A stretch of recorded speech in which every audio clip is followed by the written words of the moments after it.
जब भी रेगुलेटर कोई एक्शन लेता है ना, तब कोई मेजर चेंज मार्केट के अंदर में आता है। तो मैं आपको कुछ कुछ बताता हूं कि कब कब किसने क्या एक्शन लिया था। तो सबसे पहला काम हुआ एसटीटी, जो 2008 में इंट्रोड्यूस हुआ था। आई थिंक 2008 में हुआ था शायद। चिदम्बरम साहब ने एसटीटी इंट्रोड्यूस किया था, और फॉर्मूला जो एसटीटी निकालने के लिए ऑप्शंस के लिए यूज किया जाता था, पहले होता था strike price plus premium, right. तो एक्सपोजर पे एसटीटी लगता था, जो कि उन्होंने चेंज कर दिया था, और प्रीमियम पे एसटीटी का काम चालू कर दिया। नवंबर 2015 के अंदर में डेरिवेटिव्स का जो वैल्यू है वो 2 लाख से 5 लाख हो गया। उसमें क्या हुआ कि जो फ्यूचर्स के कॉन्ट्रैक्ट के एक्सपोजर साइज है ना, वो बहुत बड़े हो गए। तो जो फ्यूचर्स मार्केट में काम कर रहे थे, उनकी हालत खराब हो गई। उन्होंने बोला यार इतना बड़ा एक्सपोजर ले नहीं सकते, खासकर जो आम आदमी है जिसके पास पैसे नहीं होते।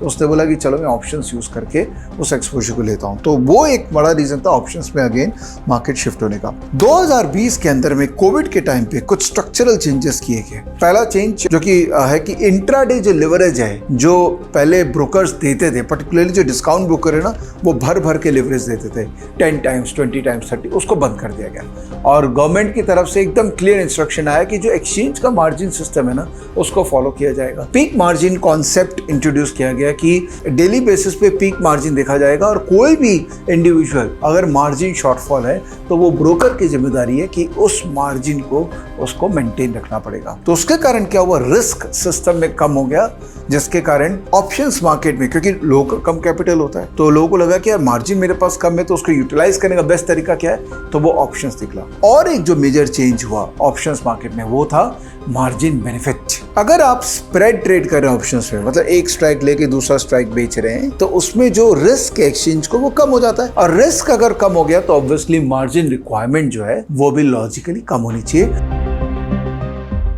Investment in securities market are subject to market risks. Read all the related documents carefully before investing.